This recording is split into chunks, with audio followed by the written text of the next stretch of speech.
The Middle Toe of the Right Foot by Ambrose Bierce. 1. It is well known that the old Manton house is haunted. In all the rural district near about, and even in the town of Marshall, a mile away, not one person of unbiased mind entertains a doubt of it. Incredulity is confined to those opinionated persons who will be called cranks as soon as the useful word shall have penetrated the intellectual domain of the Marshall advance. The evidence that the house is haunted is of two kinds: the testimony of disinterested witnesses who have had ocular proof, and that of the house itself. The former may be disregarded and ruled out on any of the various grounds of objection which may be urged against it by the ingenious, but facts within the observation of all are material and controlling. In the first place, the Manton house has been unoccupied by mortals for more than 10 years, and with its outbuildings is slowly falling into decay, a circumstance which in itself the judicious will hardly venture to ignore.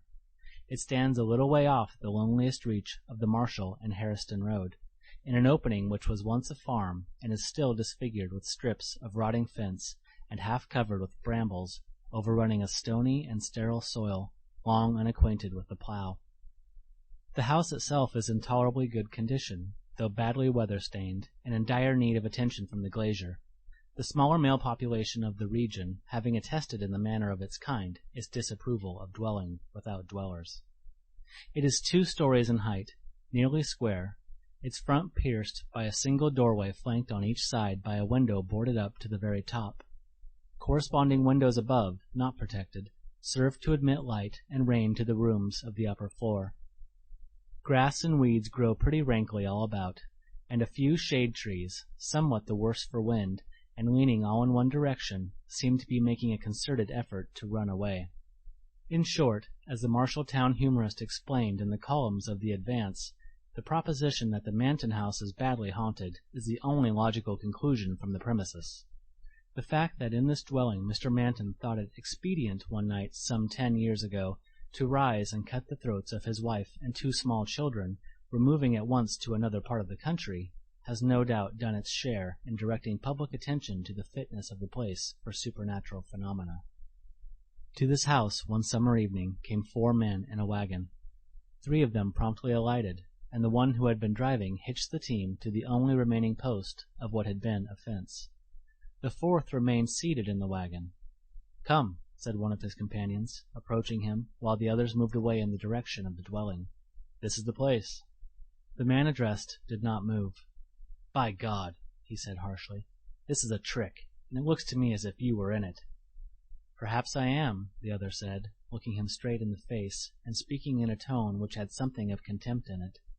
"You will remember, however, that the choice of place was with your own assent left to the other side. Of course, if you're afraid of spooks—" "I'm afraid of nothing," the man interrupted with another oath, and sprang to the ground. The 2 then joined the others at the door, which one of them had already opened with some difficulty, caused by rust of lock and hinge. All entered. Inside it was dark, but the man who had unlocked the door produced a candle and matches and made a light. He then unlocked a door on their right as they stood in the passage. This gave them entrance to a large square room that the candle but dimly lighted. The floor had a thick carpeting of dust, which partly muffled their footfalls. Cobwebs were in the angles of the walls and depended from the ceiling like strips of rotting lace, making undulatory movements in the disturbed air. The room had 2 windows and adjoining sides, but from neither could anything be seen except the rough inner surfaces of boards a few inches from the glass. There was no fireplace, no furniture. There was nothing. Besides the cobwebs and the dust, the 4 men were the only objects there which were not a part of the structure. Strange enough they looked in the yellow light of the candle. The one who had so reluctantly alighted was especially spectacular. He might have been called sensational. He was of middle age, heavily built, deep-chested, and broad-shouldered. Looking at his figure, one would have said that he had a giant's strength, at his features that he would use it like a giant. He was clean-shaven, his hair rather closely cropped and gray. His low forehead was seamed with wrinkles above the eyes, and over the nose these became vertical. The heavy black brows followed the same law. saved from meeting only by an upward turn at what would otherwise have been the point of contact. Deeply sunken beneath these glowed in the obscure light a pair of eyes of uncertain color, but obviously enough too small. There was something forbidding in their expression, which was not bettered by the cruel mouth and wide jaw. The nose was well enough, as noses go. One does not expect much of noses. All that was sinister in the man's face seemed accentuated by an unnatural pallor. He appeared altogether bloodless. The appearance of the other men was sufficiently commonplace. They were such persons as one meets and forgets that he met. All were younger than the man described, between whom and the eldest of the others, who stood apart, there was apparently no kindly feeling. They avoided looking at each other. "Gentlemen," said the man holding the candle and keys, "I believe everything is right. Are you ready, Mr. Rosser?" The man standing apart from the group bowed and smiled. "And you, Mr. Grossmith?" The heavy man bowed and scowled. "You will be pleased to remove your outer clothing?" Their hats, coats, waistcoats, and neckwear were soon removed and thrown outside the door in the passage.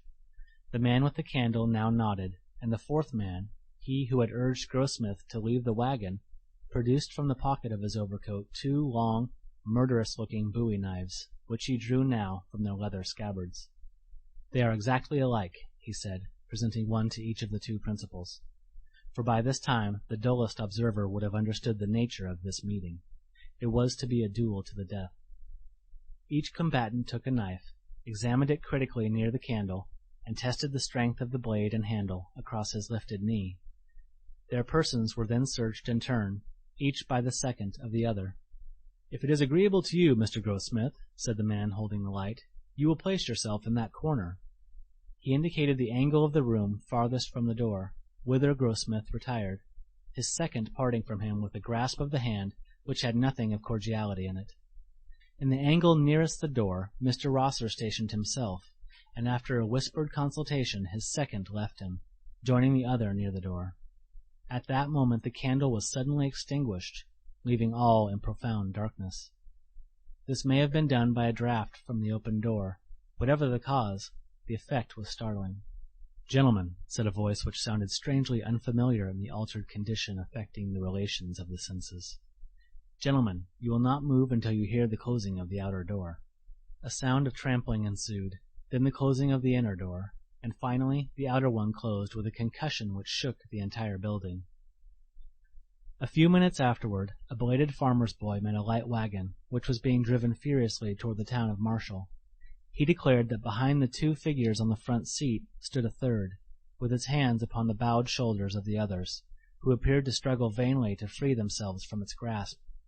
This figure, unlike the others, was clad in white, and had undoubtedly boarded the wagon as it passed the haunted house.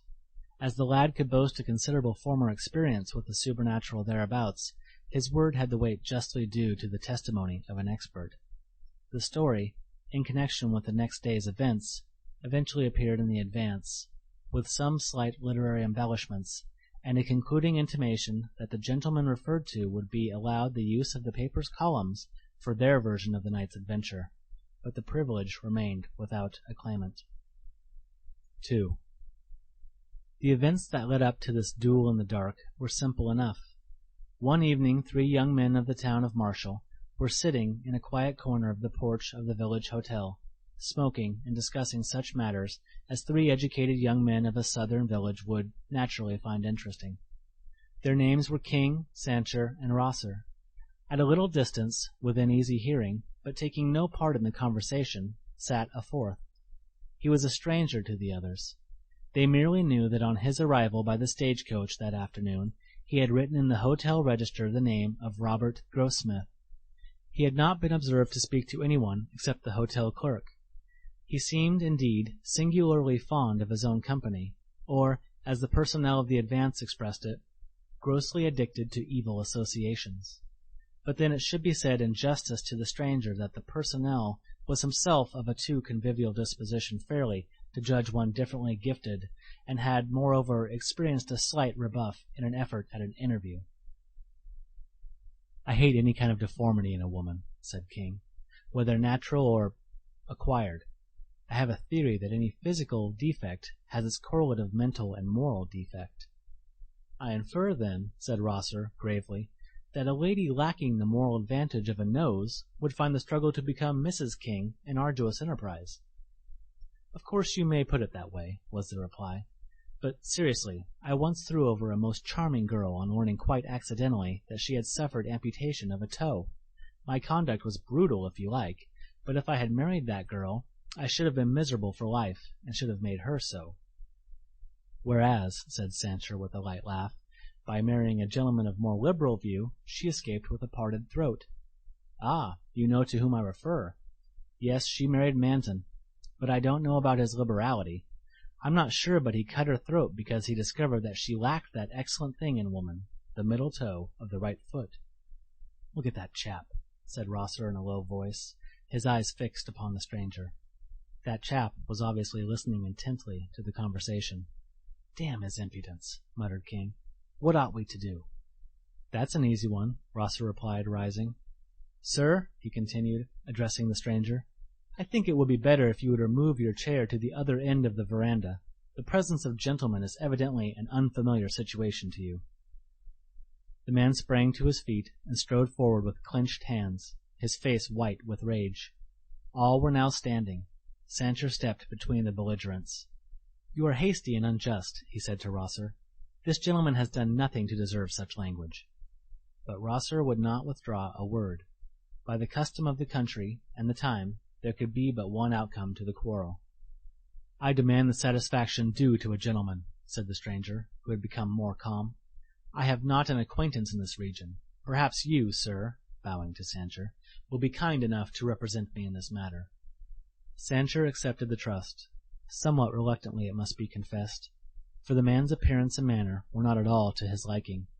King, who during the colloquy had hardly removed his eyes from the stranger's face and had not spoken a word, consented with a nod to act for Rosser, and the upshot of it was that, the principals having retired, a meeting was arranged for the next evening. The nature of the arrangements has been already disclosed. The duel with knives in a dark room was once a commoner feature of southwestern life than it is likely to be again. How thin a veneering of chivalry covered the essential brutality of the code under which such encounters were possible we shall see. 3. In the blaze of a midsummer noonday, the old Manton house was hardly true to its traditions. It was of the earth, earthy. The sunshine caressed it warmly and affectionately, with evident disregard of its bad reputation. The grass greening all the expanse in its front seemed to grow, not rankly, but with a natural and joyous exuberance, and the weeds blossomed quite like plants. Full of charming lights and shadows and populous with pleasant-voiced birds, the neglected shade trees no longer struggled to run away, but bent reverently beneath their burdens of sun and song. Even in the glassless upper windows was an expression of peace and contentment, due to the light within. Over the stony fields the visible heat danced with a lively tremor, incompatible with the gravity which is an attribute of the supernatural.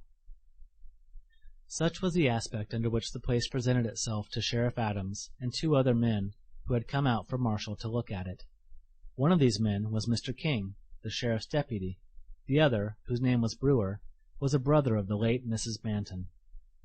Under a beneficent law of the state relating to property which has been for a certain period abandoned by an owner whose residence cannot be ascertained, the sheriff was legal custodian of the Manton farm and appurtenances thereunto belonging. His present visit was in mere perfunctory compliance with some order of a court in which Mr. Brewer had an action to get possession of the property as heir to his deceased sister. By a mere coincidence, the visit was made on the day after the night that Deputy King had unlocked the house for another and very different purpose. His presence now was not of his own choosing. He had been ordered to accompany his superior, and at the moment could think of nothing more prudent than simulated alacrity in obedience to the command. Carelessly opening the front door, which to his surprise was not locked, the sheriff was amazed to see, lying on the floor of the passage into which it opened, a confused heap of men's apparel. Examination showed it to consist of 2 hats and the same number of coats, waistcoats, and scarves, all in remarkably good state of preservation, albeit somewhat defiled by the dust in which they lay. Mr. Brewer was equally astonished, but Mr. King's emotion is not of record. With a new and lively interest in his own actions, the sheriff now unlatched and pushed open a door on the right, and the three entered. The room was apparently vacant. No, as their eyes became accustomed to the dimmer light, something was visible in the farthest angle of the wall. It was a human figure, that of a man crouching close in the corner. Something in the attitude made the intruders halt when they had barely passed the threshold. The figure more and more clearly defined itself. The man was upon one knee, his back in the angle of the wall, his shoulders elevated to the level of his ears, his hands before his face, palms outward, the fingers spread and crooked like claws. The white face turned upward on the retracted neck had an expression of unutterable fright, the mouth half open, the eyes incredibly expanded. He was stone dead. Yet with the exception of a bowie knife, which had evidently fallen from his own hand, not another object was in the room. In thick dust that covered the floor were some confused footprints near the door and along the wall through which it opened. Along one of the adjoining walls, too, past the boarded-up windows, was the trail made by the man himself in reaching his corner. Instinctively in approaching the body, the three men followed that trail. The sheriff grasped one of the outthrown arms. It was as rigid as iron, and the application of a gentle force rocked the entire body without altering the relation of its parts. Brewer, pale with excitement, gazed intently into the distorted face. "God of mercy!" he suddenly cried. "It is Manton!" "You are right," said King, with an evident attempt at calmness. "I knew Manton. He then wore a full beard, and his hair long. But this is he." He might have added, "I recognized him when he challenged Rosser. I told Rosser and Sancher who he was before we played him this horrible trick. When Rosser left this dark room at our heels, forgetting his outer clothing in the excitement, and driving away with us in his shirt sleeves, all through the discreditable proceedings we knew with whom we were dealing, murderer and coward that he was." But nothing of this did Mr. King say. With his better light he was trying to penetrate the mystery of the man's death. That he had not once moved from the corner where he had been stationed, that his posture was that of neither attack nor defense, that he had dropped his weapon, that he had obviously perished of sheer horror of something that he saw. These were circumstances which Mr. King's disturbed intelligence could not rightly comprehend. Groping in intellectual darkness for a clue to his maze of doubt, his gaze, directed mechanically downward in the way of one who ponders momentous matters, fell upon something which, there, in the light of day and in the presence of living companions, affected him with terror. In the dust of years that lay thick upon the floor, leading from the door by which they had entered, straight across the room to within a yard of Manton's crouching corpse, were three parallel lines of footprints, light but definite impressions of bare feet, the outer ones those of small children, the inner a woman's. From the point at which they ended they did not return. They pointed all one way. Brewer, who had observed them at the same moment, was leaning forward in an attitude of rapt attention, horribly pale. "Look at that!" he cried, pointing with both hands at the nearest print of the woman's right foot, where she had apparently stopped and stood. "The middle toe is missing. It was Gertrude." Gertrude was the late Mrs. Manton, sister to Mr. Brewer. End of The Middle Toe of the Right Foot. End of section number 8 of Famous Modern Ghost Stories, compiled by Dorothy Scarborough. Recording by Matt Howell, Portland, Oregon.